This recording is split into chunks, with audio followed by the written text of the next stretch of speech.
여호수아서 두 번째 시간입니다.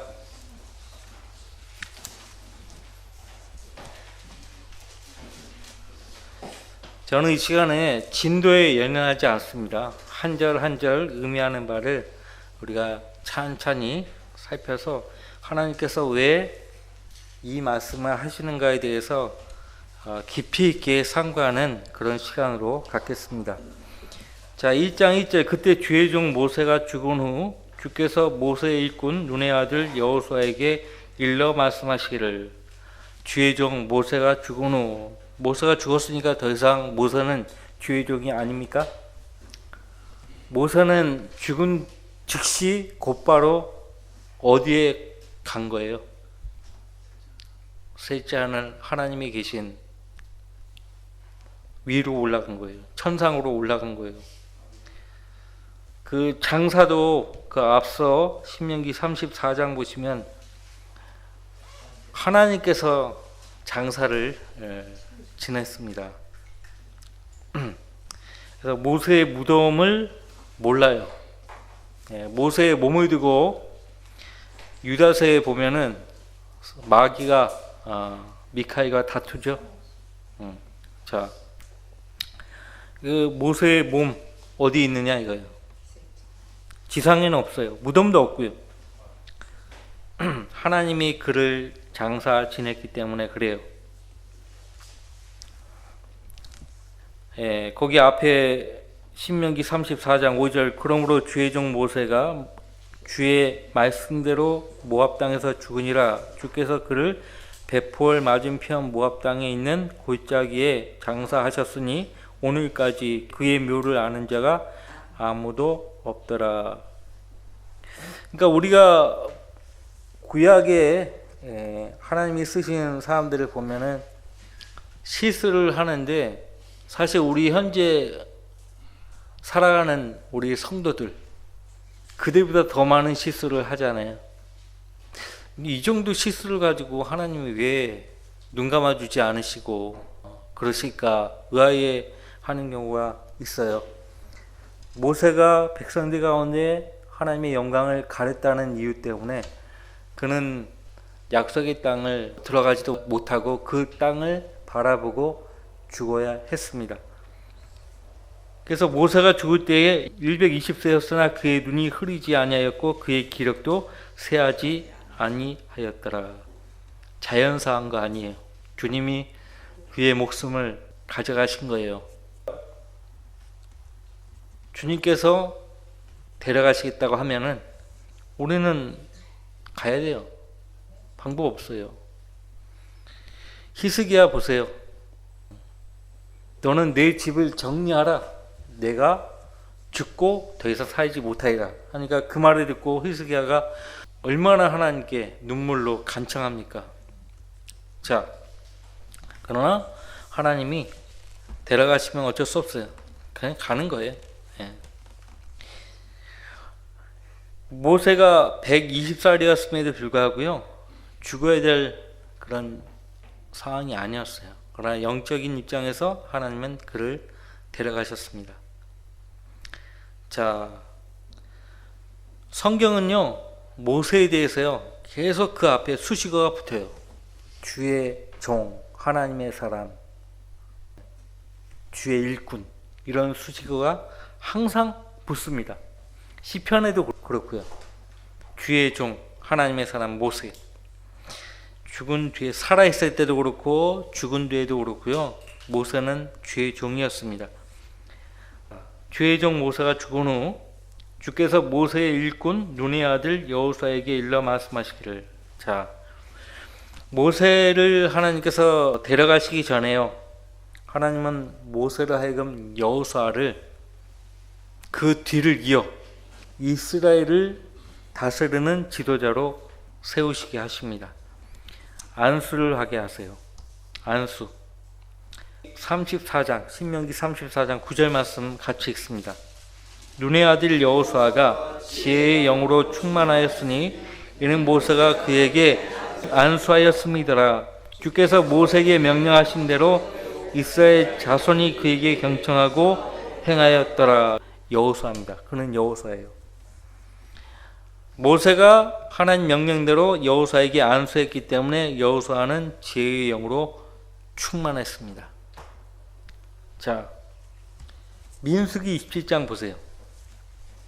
그가 죽기 전에 하나님은요, 여호수아에게 안수하라고 명령하셨죠.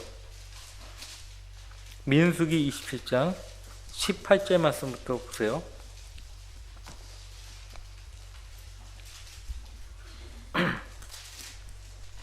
물론 모세가 하나님께 이렇게 고했죠. 그 이양 보는 거 15절 말씀부터 봅시다.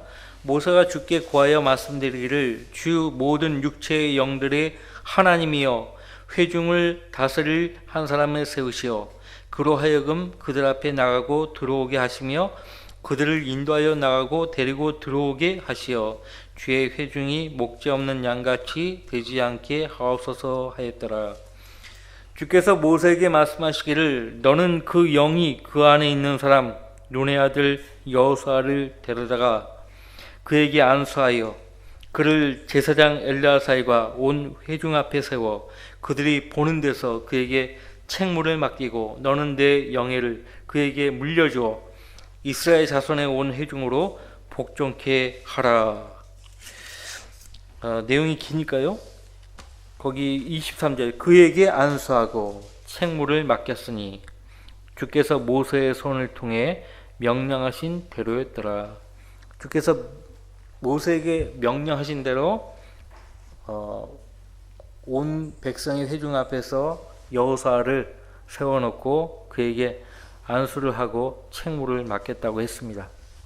안수는 하나님으로부터 온 권위, 하나님으로부터 온 영적 권위를 이양하는 행위입니다. 이양하다, 넘겨주는 거죠. 이양하는 행위예요.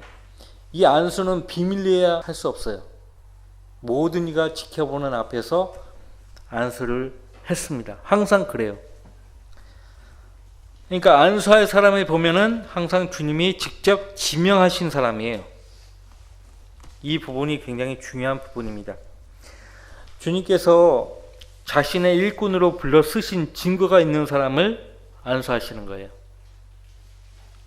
자, 모세는 하나님이 직접 안수하신 사람이에요.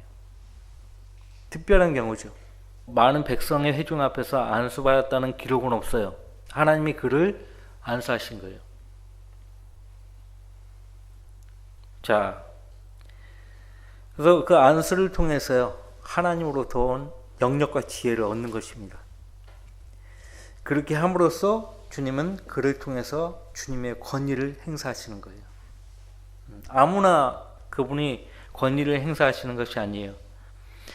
그분이 쭉 지켜보시고 관찰하신 사람을 지명하셔서요, 그에게 일을 맡기실 때 그가 신실하게 일하는 것을 보고 그를 많은 사람들 앞에서 세워서요, 자기 종으로 안수하시는 거예요. 이것이 안수예요. 안수. 영어로 hand on이라고 합니다. hand on. 머리 위에 손을 얹는 행위가 안수입니다. 디모데전서 4장 14절 말씀에 따르면 사도 바울이 디모데에게 말합니다. 장로회에서 안수함으로써 예언에 따라 주어진 은사. 자, 장로회는 무엇인가 하니까요, 오늘날 장로교, 감리교, 침례교의 그 장로단들을 언급하는 것이 아니고 목사들, 안수받은 목사들을 가리킵니다. 안수받은 목사들에게서 안수를 받았죠.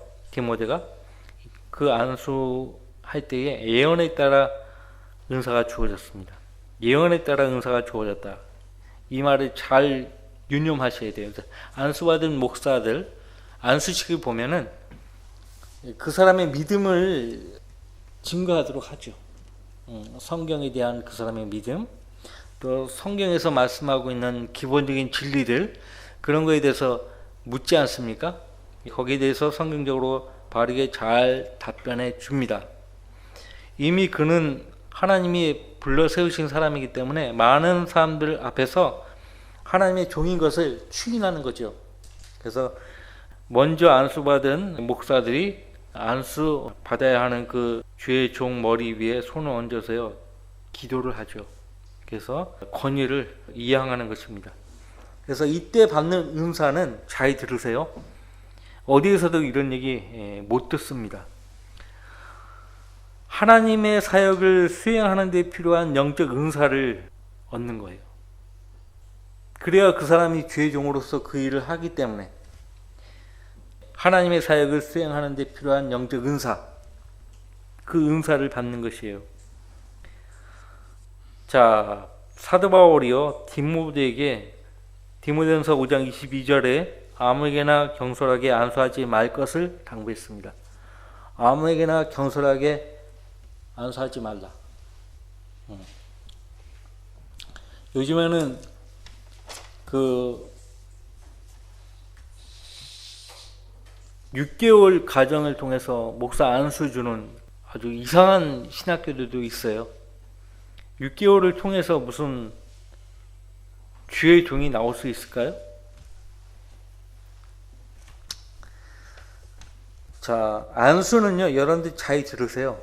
안수는요, 누가 준가 하니까요, 그 지역교회에 속해서 주님을 줄곧 신실하게 섬겼던 그 성도에게 안수를 하는 거예요. 아무도 그 사람의 삶에 대해서 관찰해 본 적이 없는데 그냥 막무가내로 안수를 한다? 그런 말도 안 되는 거예요.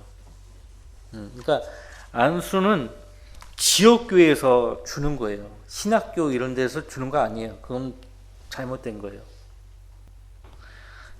사도행전이나 바울 서신들을 보세요. 안수를 어디에서 주었는가? 함부로 안수를 주지 않았습니다. 그거를 기억할 필요가 있고요. 주의 종 모세가 죽은 뒤에 주님이 모세의 일꾼 눈의 아들 여호수아에게 일러 말씀하셨습니다. 원래 여호수아는요 군인이었습니다.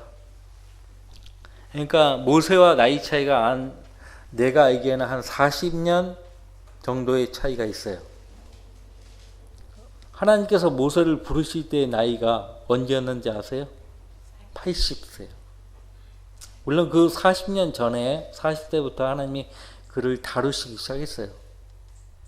그러니까 모세가 120살에 죽었다고 하죠. 그러니까 모세의 생애를요 3등분 하시면 돼요. 40년씩 나눠서 3등분. 40세까지는 파로의 딸 밑에서 이집트의 온갖 지혜를 습득을 해요.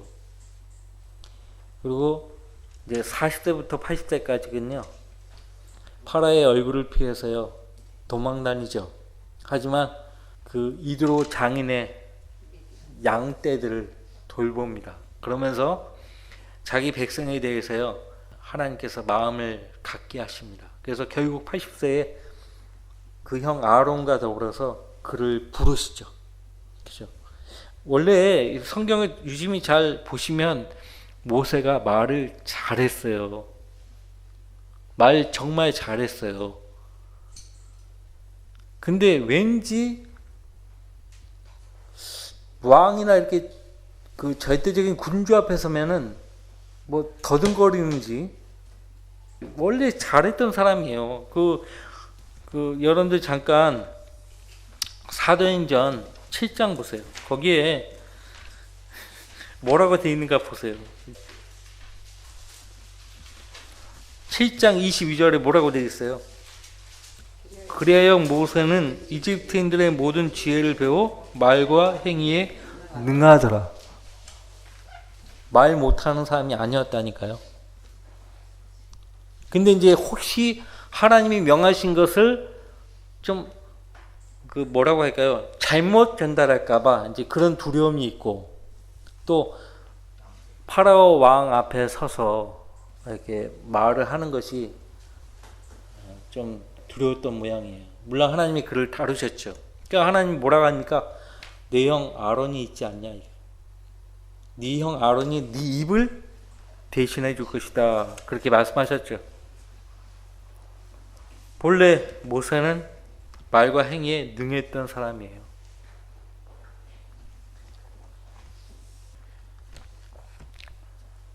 자, 근데요, 이 모세가요, 군대 대장 여호수아를 자기 일꾼으로 발탁합니다.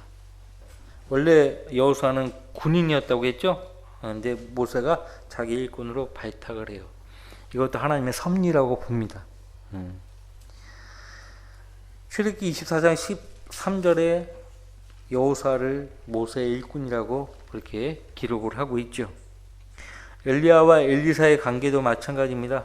하나님이 엘리사를 엘리야 다음으로 선지자로 세우셨지만 엘리야가 살아있을 때 엘리사가 선지자 노릇을 하지 않았어요. 열왕기하 3장 11절 말씀 보시면 엘리야가 손을 씻도록 엘리사가 도왔다고 했어요. 그러니까 손을 씻는 데 도왔다는 얘기는 엘리사가 엘리야의 무엇이었다는 거예요? 종이었다는 얘기예요. 응? 예수님 뭐라고 말씀하십니까? 너희 가운데 누구든지 크게 되고자 하는 자는 너희를 섬기는 자가 되어야 한다라고 했죠. 하나님이 어떤 사람 부르실 때요, 누군가 밑에서 일을 하게 하십니다. 항상 그래요. 그래서 이 여호수아를 통해서 보면은 우리 그리스도인의 삶의 원칙을 배우게 되죠. 우리 그리스도인의 삶의 원칙은요, 위로 올라가려면 아래로 내려가야 한다는 것을 배워야 돼요. 사실상 그래요. 그래서 베드로전서 5장 6절 말씀에 그러므로 하나님의 능하신 손 아래서 겸손하라, 때가 되면 그분께서 너희를 높이시리라, 그렇게 말씀하십니다.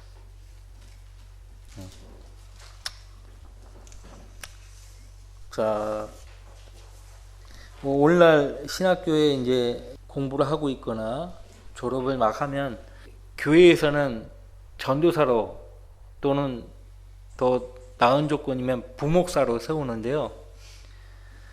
일반 대형교회에서 부목사나 전도사가 정말 혹독한 생활을 해요.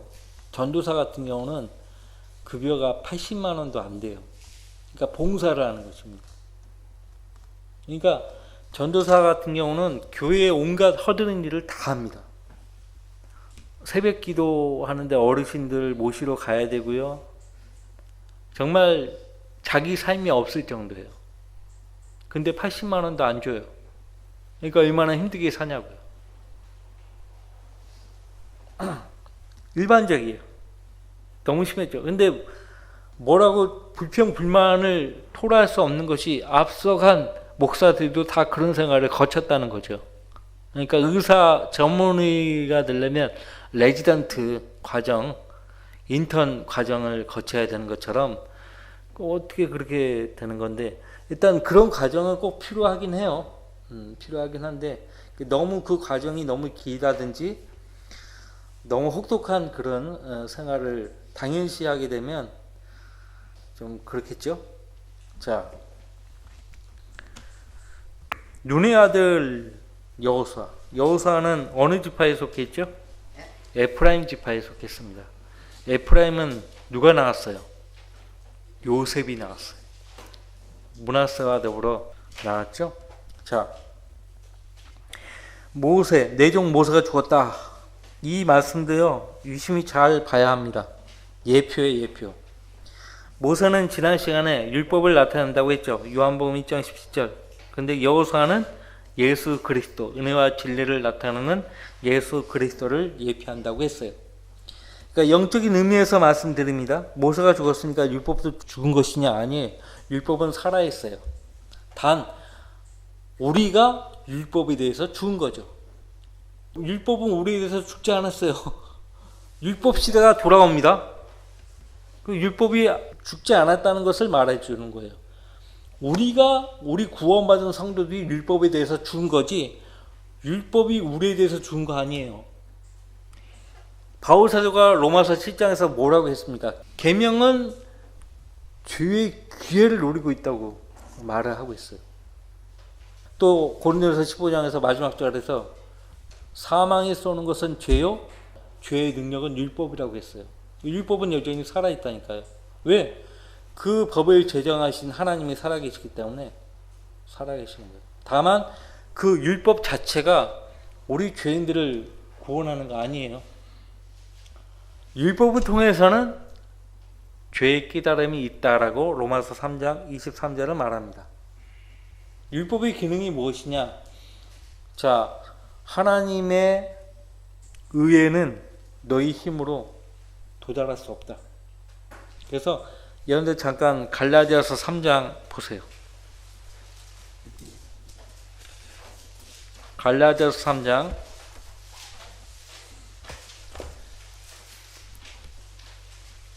24절 말씀이에요. 같이 읽습니다. 갈라디아서 3장 24절 그리하여 율법이 우리를 그리스도에게로 인도하는 우리의 지도 교사가 되었으니 이는 우리를 믿음으로 의롭게 하려 함이라. 옛날 개역 항판 성경에서는 몽학 선생으로 번역을 했는데 지금 개역 개정을 보니까 초등교사로 그렇게 바꿨더라고요. 초등교사. 예, 정확하게는 지도교사가 맞습니다. 우리의 지도교사가 되었다. 누구에게로 인도하는 지도교사라고요? 그리스도에게로. 그러니까 율법을 잘 살폈으면 나는 율법의 의를 충족할 수 없는 무능한 죄인이구나. 예수 그리스도께서 율법을 끝내놓으셨구나. 십자가의 죽음을 통해서 율법의 요구를 끝내놓으셨구나. 충족하셨구나. 그러니까 하나님 입장에서는요, 두 가지를 다 충족시켜야 돼요. 하나님의 고민, 하나님이 고민하시는 분은 아니지만은 하나님의 속성이 무엇입니까? 하나님의 공의가 있고요. 하나님의 거룩함과 의가 있어요. 하나님의 사랑이 있죠. 하나님의 사랑이라는 속성으로 본다면은 그냥 덮어버려야 돼요. 용서하고 덮어버려야 돼요. 그렇게 하셨죠? 근데 어떻게 하셨어요? 하나님의 사랑을 나타내기 위해서 어떻게 하셨냐고. 죄 없는 예수 그리스도께 모든 죄인의 죄를 담당시키시고, 율법이 요구하는 것이 뭐예요? 죄의 싹은 사망이라는 것이에요. 갈라디아서에서 말씀하시죠. 율법의 저주로부터 그리스도께서 우리를 구속하셨다고요. 율법의 저주로부터 우리를 구속하셨다고요. 고린도서 5장 21절은 하나님께서 죄를 알지도 못하는 그를 우리를 위해서 죄로 삼으신 것은 우리로 하여금 그 안에서 하나님의 의가 되게 하려 하심이라. 그렇게 말씀하고 있죠. 죄를 알지도 못하는 예수님께 우리를 위해서 죄를 선고하셨다고요. 그래서 선고된 그때가 언제냐? 갈보리 십자가에서 저주받으실 때 선고되신 거예요. 그 순간은 예수님이 온 세상에서 가장 사악한 죄인이 된 거예요. 누구 때문에? 우리 때문에. 그러면 죄를 담당했으니까 그 죄인은 어떻게 해야 돼요? 죄값대로 죽어야 돼요. 죄의 삭은 사망이라고 했죠. 죽음으로 모든 것이 끝나는 것이 아니에요. 지옥에 들어가서 형벌을 받아야 돼요. 예수님이 우리 때문에 지옥에 들어가셨어요? 안 들어가셨어요? 들어가셨어요.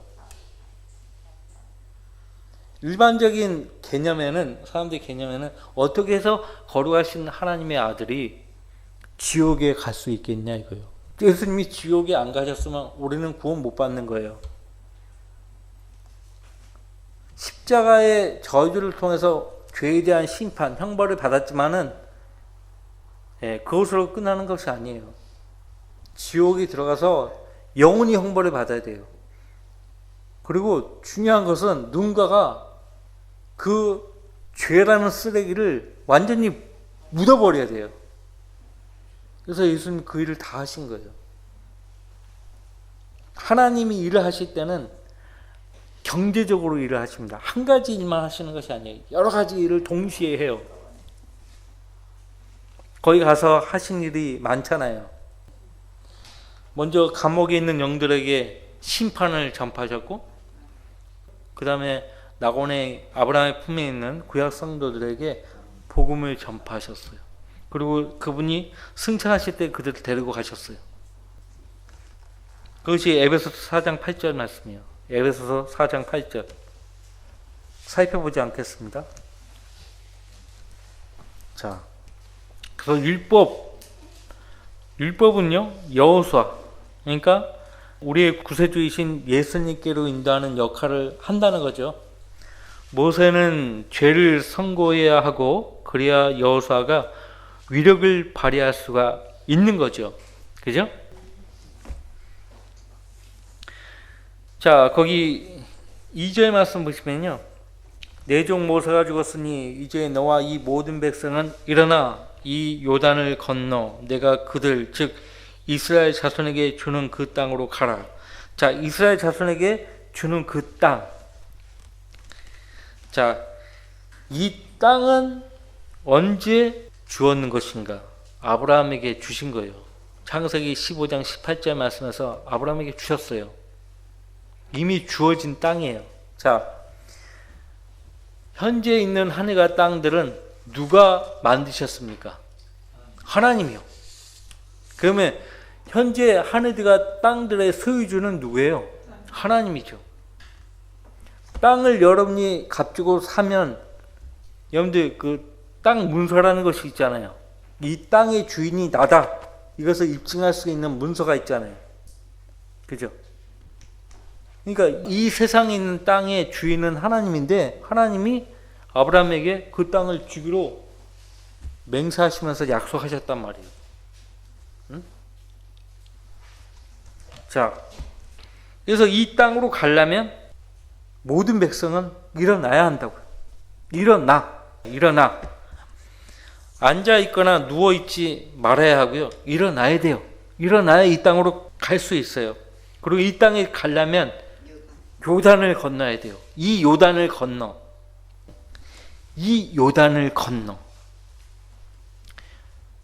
자, 이 명령은 요단 앞에 있는 여호수아와 그 백성들에게 하나님 명령하신 거예요. 요단을 건너야만 하나님께서 이스라엘 자손에게 주는 그 땅으로 그 백성이 들어갈 수 있는 거예요. 우리가 하늘나라에 가려면 물론 에녹처럼 산채로 죽음을 맛보지 않은 채 올라갈 수 있어요. 그날이 속히 오기를 바라고요. 거의 대부분의 성도들은 요단강을 건넜어요. 죽음이라는 요단강을 건넜다고요. 우리 찬송가에 보면 며칠 후 우리 그 책이 그게 없죠. 하도 이게 임박이어가지고 일반 교회 다닐 때 며칠 후 요단강 건너서 만나리. 근데 그 의미가 있는 거예요. 요단강을 건넌다. 이거는 죽어서 하나님이 계신 곳으로 간다는 거예요. 실제 요단강은요, 어디로 그 강물이 흘러가죠? 내려가죠? 사해는 죽은 바다를 말하죠. 그러니까 아까 오전에 바다의 일정한 염도가 3.5%라고 했어요. 그거보다 낮거나 높으면은 그 안에 생명체가 못 산다고 했죠. 여기 사회는 농도가 너무 짙어가지고요, 살아있는 게 없어요. 근데 여기에 각종 자원들이 있다는 거예요. 눈독 들인 사람들이 많죠. 예, 혹시 여러분들 피부병을 가지신 분들 계시면 여기 몇 번 들어갔다 나오면 낫는데요. 가다못해 사해 머드팩도 팔잖아요. 비싸다고 해요. 어쨌든 거기 사해 근처에는 요양병원들이 많더라고요. 요양병원들, 암병원도 있고. 실제 그 사해를 통해서 병을 나은 사람들이 많아요. 어쩌다가 사해까지 얘기했는데 실제 요단강은 사해로 흘러 들어갑니다. 요단강이 정말 모든 나라의 강들보다 엄청 굽어져 있대요. 굴곡이 아주 심한 강으로 유명한 강이에요. 우리나라 임진강보다 100km 깁니다. 우리나라 임진강이 북한에서부터 흘러내려오는 거 알죠? 254km라고 해요. 요단강은 322km예요. 그래서 요단강에 서식하는 모든 물고기들은요, 사해를 가까이 있는 곳일수록 비늘이 없는 그런 물고기들은 없다고 그래요. 그냥 바로 그냥 내려가서 죽어버리니까. 요단강 상류에 가면은 막 메기도 있고 쏘가리도 있고 안 잡아먹어요. 비늘 없는 것은 먹지 말라고 했기 때문에 안 잡아먹어요. 이 팔뚝만한 메기가 한국 사람 환장한다고 그래요. 근데 잡으면 불법이에요. 자, 예수님도 이 요단강에서 침례를 받으셨죠. 늘 강조하지만 이게 일부러 연관시키는 것이 아닌데요. 이렇게 연관이 되네요. 침례는 뭐예요? 죽음을 상징하는 거예요. 나는 죽었다 이거예요. 동시에 나는 부활했다. 부활하려면 죽어야 돼요. 부활하면 죽어야 된다고. 죽지 않으면 부활할 수가 없어요. 요단강은 죽음을 예표합니다. 그래서 실제 요단강은 사해에 이르게 돼요. 이스라엘 백성이 홍해를 건넜죠. 홍해를 건너서 이제 여호수아 3장을 보면은 요단강을 건너요. 사도 바울은 그 백성이 모세를 통해서 침례를 받았다라고 고린도전서 10장 1절 2절에서 말합니다. 모두 구름과 바다 속에서 모세에게 침례를 받았다는 것인데, 그것은 그 백성들이 이집트라는 세상에 대해 죽었다는 것을 의미하는 것이에요. 이집트라는 세상에 대해서 죽었다는 것을 의미하는 거예요. 자, 그래서 요단강은 실제적인 죽음을 의미합니다. 우리가 하나님의 영광이 있는 본향으로 가려면 죽어야 돼요. 그죠?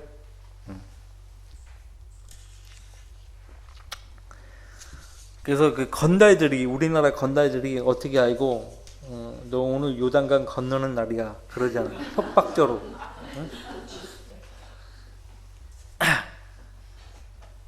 자아에 대해서, 자기 자신에 대해서 죽는 것도 의미합니다. 자, 하나님이 약속하신 그 땅으로 가려면요, 죽어야 돼요. 죽어야 돼요.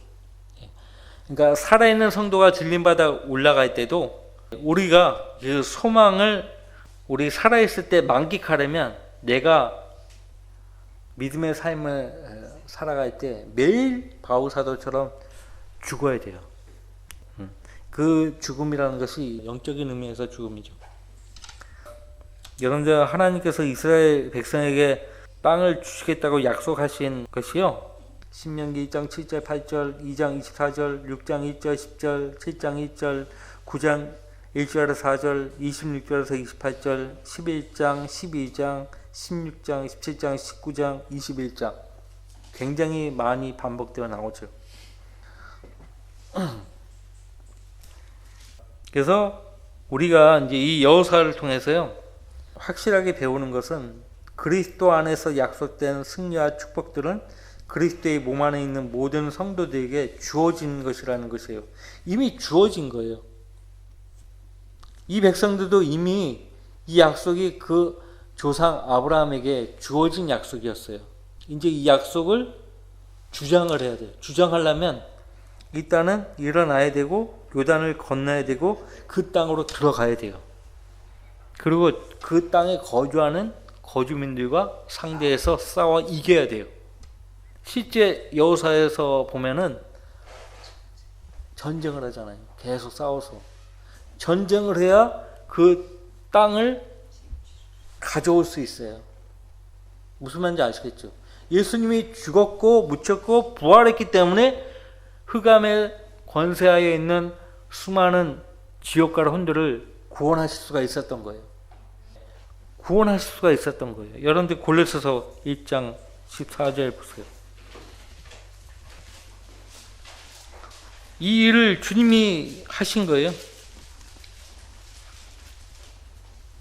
1장 13절 그분께서 우리를 흑암의 권세로부터 구하여 내셔서 그분의 사랑하는 아들의 나라로 옮겨주셨으니 그 안에서 우리가 그의 보혈을 통하여 구속 곧 죄들의 용서함을 받았느니라. 이 그의 보혈을 통하여가 모든 현대 역본들은 삭제되고 없어요. 개역 한급한 성경도 개역 개정도 카톨릭의 공동 번역도 없어요. 자, 원칙적으로는 죄들의 용서함을 받으려면 무엇이 필요한가? 예수 그리스도의 보혈이 필요합니다. 물론 당시에는 교차해서 바울 서신들을 서로 돌려가면서 봤어요. 에베소에서 보낸 서신을요, 또 요 골로새에 있는 지역교회가 봤어요. 하지만 에베소서라는 것은 에베소에 있는 성도들에게 보낸 서신이에요. 원래는 이 지금 골로새서는 골로새에 있는 성도들에게 보낸 서신이기 때문에 에베소에 있는 말씀을 에베소에 있지 않냐? 그렇게 둘러대면 안 되는 거예요. 무슨 말인지 아시겠죠? 이 지금 신약 성경은요, 각 편이었어요. 각 편. 마태복음, 마가복음 따로 떨어져 있는 것을 성령 하나님이요, 신약 성경 27권으로 모으신 거예요. 모으셨기 때문에 우리가 이렇게 보는 겁니다. 원래 그 사도들 당시에는요, 이게 이 성경들이 다 분산되어 있었어요. 그래서 서로 돌려봤다고요. 자, 그의 보혈이 빠지면은 구속을 받을 수가 없어요. 너무나 잘 알죠? 이미 약속을 통해서 주어졌는데 그 약속들을 이제 누려야 되는 거예요. 주장을 해야 돼. 자, 우리는 복을 받은 사람들이에요. 그리스도 안에서 천상에 있는 모든 영적인 복으로 복 주신 하나님 아버지께 찬송한다고 했어요. 에베소서 2장 3절에 복을 주셨대요. 모든 영적인 복으로. 우리는 그리스도 안에 있는 모든 성도들은 영적인 복을 받은 거지 실제적인 복을 받은 거 아니에요. 아브라함의 육신적인 그 후손들은 실제적인 복을 받은 거고 우리는 영적인 복을 받는 거예요. 진짜 우리가 들림받아 올라가고 어린 양의 혼인잔치를 마치면은 그때 가서야 예수님과 함께 지상으로 내려오면서 실제적인 복을 우리가 누리는 거예요. 그때 가서. 현재는 우리가 영적인 복을 누리는 것입니다. 이런 말씀들이 에베소서에 많이 나오죠. 제 시간 관계상 다 읽지는 않겠습니다. 알아야 돼요. 그러니까 예수님은 지금과 또 다가올 하늘에서의 우리를 위한 유업을 얻기 위해서요, 죽으시고 다시 부활했다는 것이에요. 그리고 하늘로 올라가심으로써 마귀와 마귀의 정사들과 권세들보다 높임을 받으셨다라고 성경은 말씀하고 있죠. 자, 그러니까 우리의 영적 지위는요, 우리의 영적 지위 있죠. 그리스도 안에서 우리 성도들의 영적 위치, 지위, 천상에 앉혀져 있어요. 에베소서에 2장에 보면 천상에 앉혀져 있어요. 우리 육신은 지정학적으로 여기 지금 이 지상에 머물러 있지만 우리 영은 천상에 앉혀져 있어요. 그래서 하나님과 직접적으로 교제가 가능한 거예요. 근데 우리 상태는 어때요? 우리 영적 지위는 천상에 앉혀져 있지만 우리 현재 상태, 죄 있는 육신을 입고 이 지상에 살고 있다는 것이에요. 죄 있는 육신을 입고 이 지상에 살고 있다는 거예요. 그러니까 이스라엘 백성이요, 아브라함과 이삭과 야곱을 통해서 그 땅에 대한 약속을 받았지만은 이들이 그 받은 약속을 누리려면 명령하신 대로 일어나야 되고 요단을 건너야 되고 그 땅으로 들어가야 돼요. 우리도 어때요? 모든 영적인 복을 받았어요. 이제는 누려야 된다는 거예요. 누려야 되고 우리 상태가 죄 있는 육신을 입고 이 지상에 살고 있기 때문에 매 순간 이 육신과 싸워야 한다는 거예요. 그래서 참 어려운 것입니다. 이 부분에 대해서요, 일주일 동안 좀 많이 묵상을 해보세요.